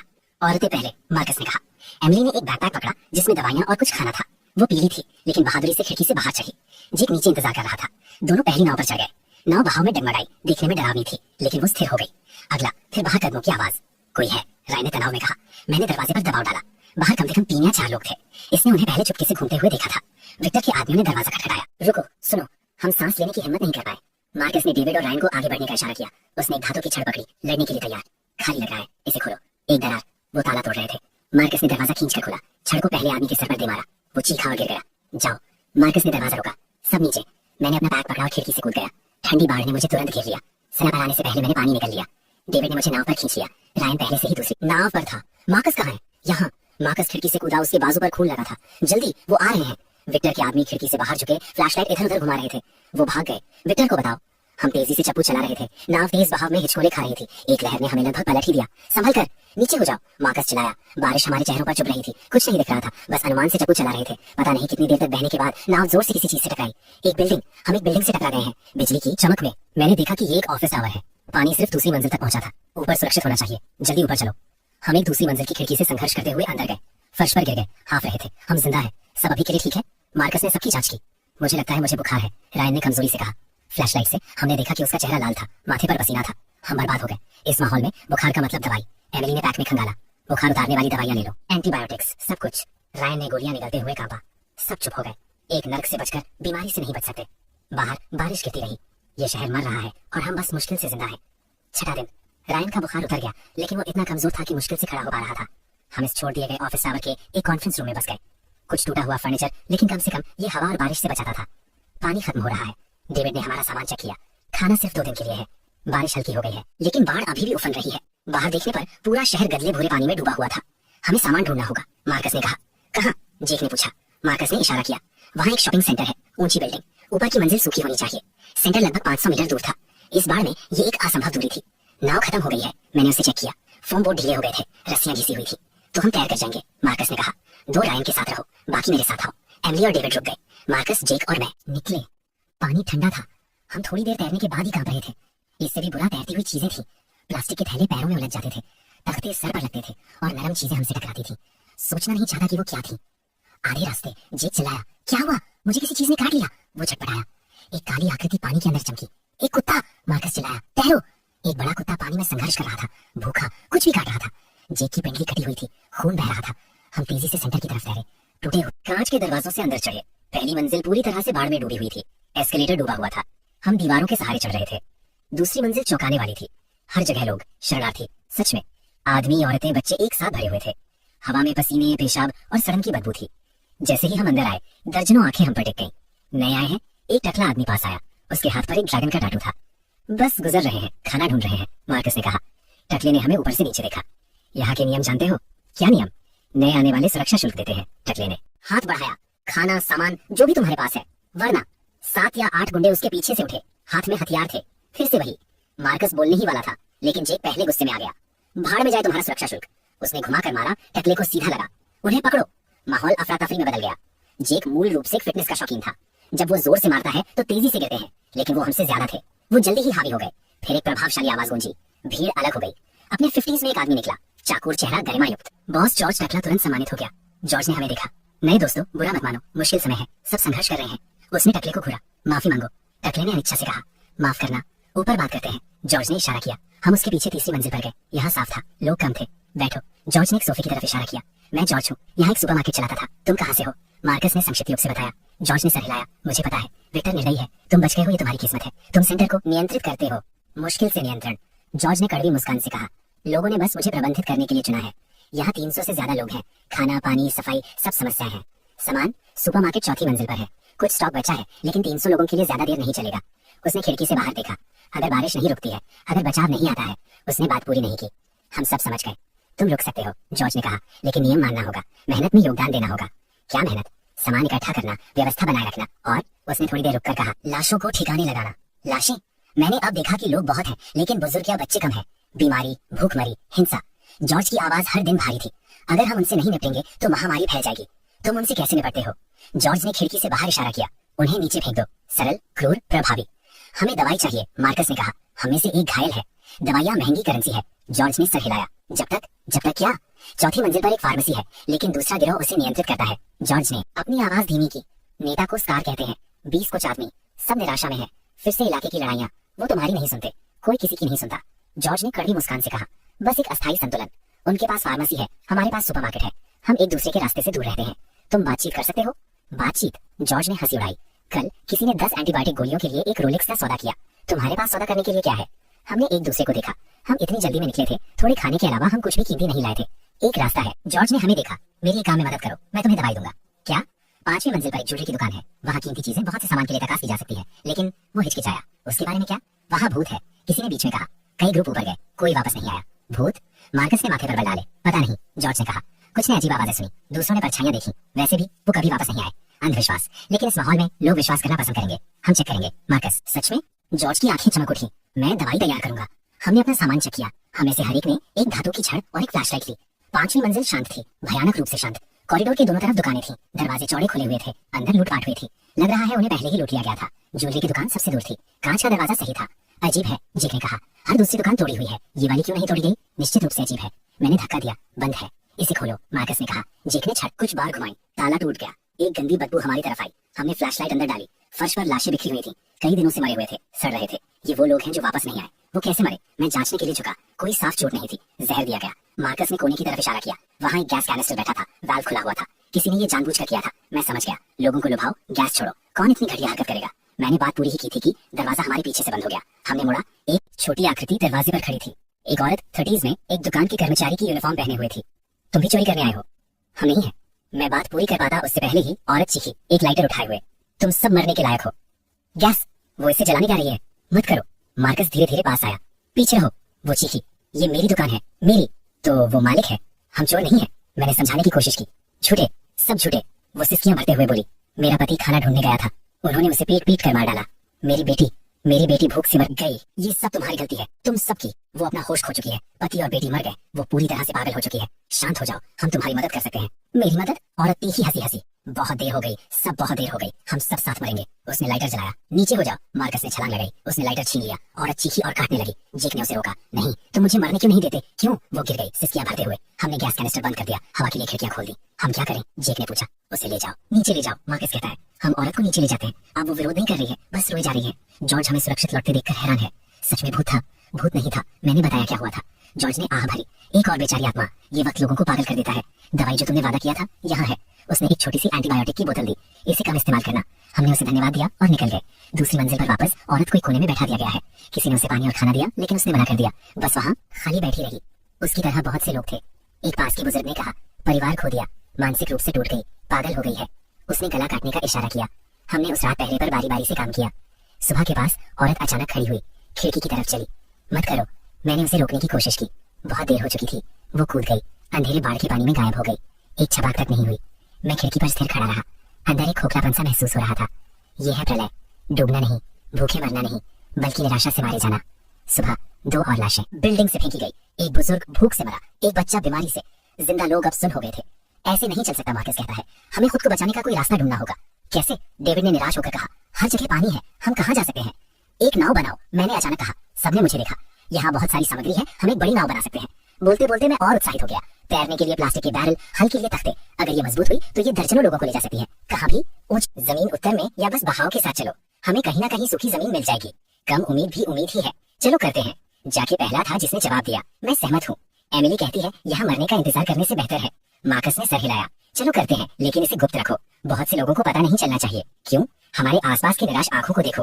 एक बार उन्हें पता चला कि एक नाव है तो वो बिना सोचे इसके लिए लड़ेंगे। फिर कोई बाहर नहीं निकल पाएगा। जब जीने की बात आती है तो मानवता बेकार है। 7वां दिन। नाव बनाने का काम गुप्त रूप से शुरू हुआ। हमने एक दूर दराज का स्टोरेज रूम ढूंढा। सामग्री इकट्ठा करना शुरू किया। प्लास्टिक के बैरल, फोम के डब्बे, तख्ते, रस्सी, जो कुछ भी इस्तेमाल हो सकता था हम ले आए। ये काम नहीं करेगा, मैंने योजना बनाई। पर्याप्त बॉयंसी नहीं है, बहुत कम वजन उठाने की क्षमता। अब क्या? मुझे कुछ याद आया। सेंटर में इन्फ्लेटेबल पूल है क्या? मुझे लगता है खेल के सामान की दुकान में कुछ है। एमिली कहती है, बिल्कुल सही, इन्फ्लेटेबल नाव का आधार, इसके चारों तरफ बैरल बांधकर एक्स्ट्रा बुओयंसी के लिए ऊपर तख्ते, सिद्धांत रूप से 20 लोग आ सकते हैं, सब नई ऊर्जा से काम करते हैं। निराशा में उम्मीद कितनी भी कमजोर क्यों ना हो, लड़ने के लायक है, लेकिन राज नहीं रहते। उस दोपहर जॉर्ज ने हमें ढूंढ लिया। सुना है तुम लोग एक नाव बना रहे हो। मार्कस शांत रहा। चिंता मत करो, जॉर्ज मुस्कुराया, मैं तुम्हें रोकने नहीं आया हूँ, मैं शामिल होना चाहता हूँ। 300 लोग, मैं उन सबको नहीं बचा सकता, उसने कड़वाहट से कहा, लेकिन कुछ लोग एक मौके के हकदार हैं, तुम्हें लोग चाहिए। मेरे पास लोग हैं, साथी हैं, मार्कस ने सोचा। ठीक है, नाव में ज्यादा से ज्यादा 30 लोग आ सकते हैं, काफी है, जॉर्ज कहता है। मैं मजबूत और स्वस्थ लोगों को चुनूंगा, बुजुर्ग, कमजोर, बीमार। उसने बात पूरी नहीं की, लेकिन मतलब साफ था, एक क्रूर चुनाव। ज्यादा लोगों के साथ काम तेजी से आगे बढ़ा, लेकिन मुसीबत भी आई। वो लोग नाव पर क्यों चढ़ रहे हैं, हम भी जानना चाहते हैं। ये अन्याय है। राज खुल गया, भीड़ उत्तेजित हो गई। जॉर्ज सीढ़ियों पर खड़ा हुआ। छोटी नाव, बहुत ज्यादा लोग, सब नहीं जा सकते। जो रुकेंगे मैं उन्हें प्राथमिकता से सामान की गारंटी देता हूँ। सामान कब तक चलेगा? बिल्कुल, सब जीना चाहते हैं। माहौल अफरा तफरी में बदल गया। अचानक भीड़ से एक ईंट उड़ी, जॉर्ज के माथे पर सीधी लगी, खून बहने लगा। वो मर गया है। पूरी अफरा तफरी, लोगों ने सामान लूटना शुरू कर दिया, दुकानें तोड़ दी, कुछ ने हिसाब चुकाए, दूसरों ने अफरा तफरी में लूटपाट की। नाव को बचाओ, मार्कस चिल्लाया। हम स्टोरेज रूम की तरफ भागे, बहुत देर हो चुकी थी। एक भीड़ नाव को तोड़ रही थी, सामग्री पकड़ रही थी। रुको, कोई नहीं सुन रहा था। जाके अंदर घुसा, अपनी छड़ घुमा रहा था। उन्होंने वापस लड़ाई की। झड़प में किसी ने एक तेल का ड्रम गिरा दिया। आग, ये तेजी से फैली, सूखी लकड़ी और प्लास्टिक फोम सब बहुत ज्वलनशील। गाढ़ा धुआं उठने लगा, आंखें नहीं खोल पा रहे थे। भागो, लोग इधर उधर भागे, कुचलना, धक्का मुक्की, चीखें हर जगह। मैं एमिली को बाहर खींच लाया। हमारे पीछे आग भड़क रही थी। हम मुश्किल से दूसरी मंजिल तक पहुंचे, फिर एहसास हुआ कि कोई गायब है। रायन कहाँ है? डैम, वो अभी भी तीसरी मंजिल पर है। रायन कमजोर है, तेज नहीं भाग सकता। मैं आग में वापस भागा, धुएं में कुछ नहीं दिख रहा था। रायन, रायन, खांसते हुए, मैं यहाँ हूँ, आवाज का पीछा करते हुए। मैंने उसे ढूंढ लिया, वो सीढ़ियों पर गिरा हुआ था, धुएं से आधा मरा हुआ। मैंने उसे उठाया और भागा। पीछे आग दहाड़ रही थी, आखिर में बाहर। हम दोनों कालिक से ढके हुए थे। धन्यवाद, रायन ने कमजोरी से कहा। आग बढ़ती गई, पूरा सेंटर एक मशाल बन गया। लोग दूसरी मंजिल पर भीड़ लगाए हुए थे, फंसे हुए। ऊपर आग, नीचे पानी। कूदो, किसी ने निराश होकर चिल्लाया। कूदो और मरो, जलना या डूबना, एक चुनो। वो अपना होश खो चुके थे, सब अपना होश खो चुके थे। लोगों ने कूदना शुरू कर दिया। 1, 2, जैसे डंपलिंग गिर रहे हो। मत कूदो, किसी ने कूदने वालों को पकड़ा। बहाव बहुत तेज है, कूदोगे तो मर जाओगे। तो फिर क्या, जलने का इंतजार करो। धुआं गाढ़ा हो गया, लोगों ने दम घुटने से गिरना शुरू कर दिया। छत, मुझे अचानक याद आया, छत पर एक पानी की टंकी। हाय, एक कमजोर मौका। सब सीढ़ियों पर टूट पड़े, धक्का मुक्की, कुचलना और चीखें। हमने एक दूसरे को सहारा दिया, मुश्किल से चढ़ रहे थे। सीढ़ियां धुएं से भरी हुई थी, हर कदम नर्क जैसा लग रहा था। आखिर में छत, 100 से ज्यादा लोग छोटी सी छत पर भरे हुए थे। आग भड़क रही थी, धुआं आसमान में उठ रहा था। सब खत्म हो गया, बिल्कुल खत्म। डेविड जमीन पर गिर गया, नाव चली गई, सामान चला गया, आश्रय तक चला गया। हम वैसे भी मर चुके हैं, बेहतर है जल्दी हो। एक आदमी किनारे पर खड़ा था, वो एक दुख भरी मुस्कान के साथ वापस मुड़ा। ये भयानक दुनिया, जीने का क्या मतलब है? वो कूद गया, जैसे बांध के दरवाजे खोल दिए हों। एक के बाद एक लोग कूद गए। बस करो, मार्कस दहाड़ा, सब शांत हो जाओ। शांत, एक औरत हिस्टेरिकल होकर चीखी। मेरा बच्चा भूखा मरा, मेरा पति बीमारी से मरा, अब मैं जलने जा रही हूँ। तुम चाहते हो मैं शांत रहूं? वो भी कूद गई। निराशा बीमारी की तरह फैल गई। जीने के लिए एक वजह चाहिए, मरने के लिए नहीं। देखो, वो क्या है? एमिली ने अचानक इशारा किया। धुएं के बीच मोटर की हल्की आवाज। नावें, नावें आ रही हैं। एक बचाव नाव दिखाई दी, फिर एक दूसरी, एक तीसरी। बचाव, ये बचाव दल है। छत पर सिसकियां और खुशी के नारे गूंज उठे। कुछ ने घुटने टेके और प्रणाम किया, दूसरों ने अपने सर पकड़े, रोते हुए। इस आफत से बचकर यहाँ, हम यहाँ हैं। लोग फ्रैंटिकली हाथ हिलाए और चिल्लाए। नावें सेंटर के पास आई। बचाव कर्मियों ने मेगाफोन से पुकारा, शांत रहो, हम ऊपर आ रहे हैं। रस्सी की सीढ़ियां नीचे गिरी, बचाव कर्मी ऊपर चढ़ गए। कितने लोग हैं? 1, 2, 3। जॉर्ज ने अपने सर पर घाव को पकड़ा, वो अभी भी जिंदा था। समूह में निकालो, बुजुर्ग और औरतें पहले। आदेश चमत्कारी रूप से लौट आया। कुछ ही पल पहले वो एक दूसरे को मार रहे थे, अब वो आज्ञाकारी रूप से लाइन में लगे थे। उम्मीद के सामने सभ्यता पुनर्जीवित हो गई। हमारी बारी, तुम लोग साथ हो? एक बचाव कर्मी ने पूछा। हाँ, मार्कस ने कहा। हम 6 लोग नाव में बैठे बर्बाद सेंटर को दूर होते देख रहे थे। ऐसा लग रहा था जैसे ये दूसरा जन्म हो। 7 दिन, सिर्फ 7 दिन, एक आधुनिक शहर नर्क में बदल गया था। कहाँ भी? मैंने बचाव कर्मी से पूछा। खेल परिसर में राहत शिविर, उसने कहा। वहाँ ऊंची जमीन है, सरकार ने राहत का आयोजन किया है। सरकार, कितने समय से हमने ये शब्द नहीं सुना था। दूसरे इलाकों का क्या? बचाव कर्मी रुका। अच्छा नहीं है, ये बारिश बहुत ज्यादा थी, आधे प्रांत में बाढ़ आ गई है। सब ठीक हो जाएगा है ना? एमिली ने उम्मीद से पूछा। हो जाएगा, उसने कहा। बारिश रुक गई, मैंने अब देखा, सच में रुक गई है। बादल थोड़े अलग हो गए, लंबे समय से खोई हुई सूरज की रोशनी दिखाई दी। पानी टूटे हुए सोने की तरह चमक रहा था, इतना सुंदर कि रोना आ जाए। नाव खंडाई के बीच से गुजर रही थी। मैंने सोचा, सबसे बुरा पीछे छूट गया है। जब तक मैंने शहर का असली चेहरा नहीं देखा। हर जगह मलबा, इमारतें ब्लॉक की तरह गिरी हुई थी, गाड़ियां ऊंची लगी हुई थी, पेड़ उखड़ गए थे, फर्नीचर पानी पर तैर रहा था, और ऐसी चीजें जिन्हें मैं सोचना नहीं चाहता था। मत देखो, बचाव कर्मी ने कहा। लेकिन मैं कैसे ना देखूं? ये शहर जहाँ मैं 30 साल से ज्यादा रहा, अब पहचाना नहीं जा रहा था। जाने माने स्थान गायब हो गए थे। केंद्रीय चौक एक झील बन गया था, पैदल पथ एक नदी बन गया था। मेरा बिल्डिंग मटेरियल का मार्केट शायद अब नहीं है। कितने बचने वाले हैं? मार्कस ने पूछा। पता नहीं, बचाव कर्मी ने सर हिलाया। बहुत बिखरे हुए हैं, कुछ ऊंची इमारतों में, कुछ ऊंची जमीन पर। हम जितना हो सके बचा रहे हैं। एक ऑफिस टावर के पास से गुजरते हुए किसी ने छत पर लाल कपड़ा हिलाया। रुको, कप्तान ने रेडियो से कहा। स्थान को चिन्हित करो, हम वापस आएंगे। इस ग्रुप को पहले सुरक्षित पहुंचाओ। ये उन्हें छोड़ना नहीं है। हमारी उलझन देखकर बचाव कर्मी ने समझाया, छोटी नाव ओवरलोड हो जाएगी और हम पलट जाएंगे। बैच में जाना होगा। क्रूर लेकिन तर्किक। आधे घंटे की और यात्रा। पानी का लेवल गिरा। कुछ इमारतों की तीसरी और चौथी मंजिल बाहर निकली। खिड़कियों में आकृतियां हिल रही थी। लगभग पहुंच गए। दूर से ऊंची जमीन दिखाई दी, शहर का खेल परिसर। लेकिन जैसे ही हम पास आए मेरा दिल डूब गया। किनारा लोगों से भरा हुआ था, जो रो रहे थे, मदद के लिए चिल्ला रहे थे, बहस कर रहे थे। सब एक साथ मिल गए थे। अस्थायी टेंट जहां तक नजर जाती थी फैले हुए थे। इतने सारे लोग। एमिली ने हैरान होकर कहा, ये सिर्फ एक छोटा सा हिस्सा है। बचाव कर्मी ने कहा, जो लोग यहाँ तक पहुंचे हैं वो किस्मत वाले हैं। नाव रुकी। कर्मचारी तुरंत हमें रजिस्टर करने आए। नाम, उम्र, मूल, पता। कोई बुखार, दस्त, उल्टी के लक्षण, वहाँ से सामान ले लो। हर व्यक्ति को एक हिस्सा। कोई लड़ाई नहीं। यांत्रिक लेकिन कुशल। हमें एक पानी की बोतल, 2 स्टीम्ड बंस, एक अचार का पैकेट मिला। बस इतना ही।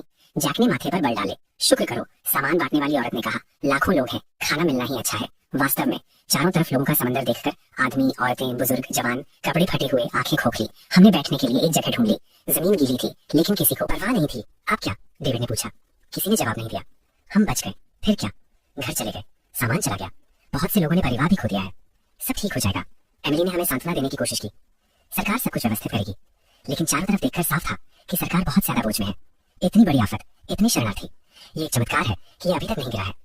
रात होने के बाद हालात और खराब हो गए। काफी टेंट नहीं थे, ज्यादातर खुले में सोए। तापमान गिरा, हल्की बारिश शुरू हुई। साथ में सिकोड़ो। सब सिकोड़ो, धक्का मत दो, फिर से धक्का दोगे और हम पानी में हैं। मेरा कंबल किसने चुराया? अफरा तफरी में विवाद बढ़ गए। तुम बाहरी लोगों ने हमारी जगह ले ली। आफत में अभी भी स्थानीय और बाहरी को बांट रहे हो। बाहरी लोगों को बांटा जाना चाहिए। ये हमारा शहर है। क्षेत्रीय विवाद फूट पड़े। स्थानीय लोगों को लगता है कि बाहरी लोग संसाधन ले रहे हैं। बाहरी लोग भेदभाव महसूस करते हैं। धक्का मुक्की जल्दी ही मारपीट में बदल गई। रुको सब, रुको। आदेश बनाए रखने के लिए काफी लोग नहीं थे। अफरा तफरी आग की तरह फैल गई। कुछ ने चोरी की, दूसरों ने उलझन में लूटपाट की। अपनी चीजों की रक्षा करो, मार्कस ने सतर्क होकर कहा। लेकिन बहुत देर हो चुकी थी। डेविड का बैग छीन लिया गया। उसका सब कुछ अंदर था। भूल जाओ, मैंने उसे पीछे रोक दिया। वापस नहीं मिल सकता। डेविड गिर गया, आंसू बह रहे थे। ये मेरी पत्नी की फोटो थी, आखिरी वाली, दिल तोड़ने वाली। लेकिन ऐसी कहानियां यहाँ हजारों हैं। आधी रात के बाद अशांति शांत हो गई। थक गए, सब थक गए थे। मैं मार्कस के सहारे बैठा था, रोने की आवाज से घिरा हुआ। खांसी, कराहना, सो नहीं सकता। मार्कस, ये कैसी आफत है? वो सिगरेट पीता है, लेकिन उसने पाया भगवान नाराज है। हम भुगत रहे हैं। क्यों? इसका कोई क्यों नहीं है, उसने कड़वाहट से कहा। जैसे ये पूछना कि बाढ़ क्यों आई, ये कितनी बड़ी चीज है। सुबह होने पर ब्रॉडकास्ट की आवाज आई, ध्यान दें। शरणार्थियों, नाश्ता बांटना शुरू हो गया है। कृपया लाइन में लगे। चिकित्सा केंद्र पूरब में है। मरीज तुरंत इलाज करवाएं। लापता लोगों की सूचना बुलेटिन बोर्ड पर लगाई जा सकती है। व्यवस्था धीरे धीरे लौट रही है। हम 1 घंटे तक लाइन में लगे। पतली दलिया और अचार मिला। इतना पतला कि आप अपनी परछाई देख सके, लेकिन गर्म था। शुक्र करो। मार्कस कहता है, 1 हफ्ते पहले के बारे में सोचो। किसने सोचा था कि गर्म दलिया एक वरदान होगा? सच में दलिया पीते हुए मैं उन लोगों के बारे में सोचता हूँ जो कूद गए, डूब गए, जल गए। वो बचने के कितने करीब थे, कितने करीब। देखो, एमिली इशारा करती है। एक हेलीकॉप्टर गुजरा, एक बड़ा जाल ले जा रहा था। अंदर सामान था। भीड़ चिल्ला उठी, सामान सामान आ रहा है। लेकिन हेलीकॉप्टर उतरा नहीं और दूर उड़ गया। हमारे लिए क्यों नहीं? उनके पास कनेक्शन होंगे। अनुचित। शिकायतें बढ़ने लगी। सब जानते थे सामान सीमित है, ज्यादा नाजुक इलाकों को प्राथमिकता देनी होगी। लेकिन जानना एक बात है, स्वीकार करना दूसरी। दोपहर में सूरज निकल आया। लंबे समय से खोई धूप हमारी त्वचा पर कर लग रही थी। पानी का लेवल धीरे धीरे गिर रहा था। कुछ इमारतों का और हिस्सा बाहर निकल आया। पानी कम हो रहा है। कुछ लोग खुश हुए, लेकिन बड़ी समस्याएं आनी बाकी थी। पानी हटने पर कीचड़ में क्या दिखा? लाशों की बदबू फैलने लगी। उनसे जल्दी निपटना होगा। चिकित्सा कर्मचारी व्यस्त हो गए, वरना महामारी फैल जाएगी। दोपहर में उन्होंने वॉलंटियर्स भर्ती किए, स्वस्थ पुरुष सफाई में मदद करने के लिए। मुआवजा है, एक्स्ट्रा खाना। हम 6 लोग शामिल हो गए। काम सरल है, मलबा हटाओ, लाशें हटाओ। गंदा, थकाने वाला, खतरनाक। लेकिन उस एक्स्ट्रा खाने के लिए हर कोई काम के लिए लड़ रहा था। मुझे ट्रांसपोर्ट टीम में लगाया गया। पहली बार इतने सारे मरे हुए लोगों के इतने करीब। मेरा पेट खराब हो गया। उल्टी खत्म करो, काम पर लगो। टीम लीडर ने बिना किसी भाव के कहा, आज ये इलाका साफ करो। यांत्रिक रूप से उन्हें हटा रहे थे। मत सोचो वो कौन थे, उनकी कहानियां। बस नंबर 1, 2, 3। जैसे ही सूरज ढलने लगा, मैं सुन हो चुका था। आज के लिए बस इतना ही, लीडर ने कहा। कल जारी रखेंगे। अपना मुआवजा ले लो। 2 बन, 1 अचार का पैकेट, 1 पानी की बोतल। आम रेशन से दुगना। क्या ये सही है? जाके कहता है अपना बुन चबाते हुए। क्या ये सही है? उस रात मुझे बुरे सपने आए। लाशें जिंदा हो गई। पूछ रही थी मैं जिंदा क्यों हूँ। मैं जागा तो देखा मैं अकेला नहीं हूँ। बहुत से लोग रो रहे थे, चीख रहे थे, नींद में बात कर रहे थे। जिंदा लोग भी नर्क से गुजर रहे थे। सब ठीक हो जाएगा, एमिली फुसफुसाई। पता नहीं किसको सांत्वना दे रही थी। क्या होगा? पहली बार तारों को देखकर वो बहुत दूर लग रहे थे, उस जिंदगी की तरह जो हमने जी थी और कभी वापस नहीं आएगी। 10वां दिन। चमत्कारी रूप से बारिश पूरी तरह रुक गई। सूरज ऊंचा चमक रहा था। पानी का लेवल हर दिन 1 मीटर से ज्यादा गिर रहा था। इस रफ्तार से 1 और हफ्ता और ये खत्म हो जाएगा, मार्कस कहता है। लेकिन कोई खुश नहीं था। पानी हटने से तबाही दिखाई दी। कीचड़ हर चीज को ढक चुका था। इमारतें गिर गई थी, गाड़ियां मुड़ गई थी, पेड़ गिरे हुए थे। और सबसे भयानक, ब्रॉडकास्ट ने और वॉलंटियर्स भर्ती किए। सफाई तेज करनी होगी। ब्रॉडकास्ट दिन में कई बार होता था। ज्यादा से ज्यादा लोग जुड़ रहे थे, किसी और चीज के लिए नहीं, बस उस एक्स्ट्रा राशन के लिए। मैं ट्रांसपोर्ट टीम के साथ जारी रहा। इन दिनों के बाद मुझे आदत हो गई थी, या कहो सुन हो गया था। आज हम सेंट्रल हॉस्पिटल साफ करेंगे, लीडर ने कहा। खुद को तैयार करो। हॉस्पिटल्स सबसे ज्यादा प्रभावित हुए थे। शुरुआत में बहुत से लोग वहां भागे थे। नतीजा, इमरजेंसी हॉल के दरवाजे खोलते ही बदबू ने हमें लगभग बेहोश कर दिया। अंदर का दृश्य मैं दोबारा वैसा कुछ नहीं देखना चाहता। रुके रहो, लीडर भी कांप रहा था। हर घंटे बदलो। वो घंटा सड़ी जैसा लगा। बाहर आकर सबने उल्टी की, भगवान को कोसने लगे। कोई रोकर टूट गया, किसी ने उसे रोका नहीं क्योंकि हर कोई टूटने की कगार पर था। दोपहर में एक हादसा हो गया। लाशें हटाते वक्त एक वॉलंटियर को चोट लग गई। घाव सीवेज के संपर्क में आ गया। 2 घंटे बाद बुखार शुरू हो गया। मेडिकल स्टेशन ले गए लेकिन वो कुछ नहीं कर सके। दवाई, उपकरण, स्टाफ की कमी थी। शाम तक वो मर गया।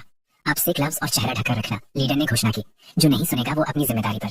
ग्लव्स, मास्क खाने से ज्यादा कीमती। हाथों को कपड़े की पट्टियों से लपेटो। चेहरा ढकने के लिए कपड़े फाड़ो। मार्कस ने तरीका ढूंढ लिया। कच्चा तरीका लेकिन कुछ ना होने से बेहतर।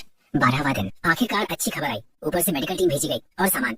सच में दोपहर में कॉन्वॉय आया। मिलिट्री ट्रक्स एक के बाद एक। वितरण केंद्र बढ़कर 10 हो गए। हर कोई जरूरी चीजें ले सकता था। लाइन अनंत थी लेकिन व्यवस्थित। उम्मीद लोगों को सभ्य बनाती है। हमें तौलिया, साबुन, डिसइंफेक्टेंट और बदलने के लिए कपड़े मिले। आखिरकार नहा सकते हैं। एमिली की आंखों में आंसू आ गए।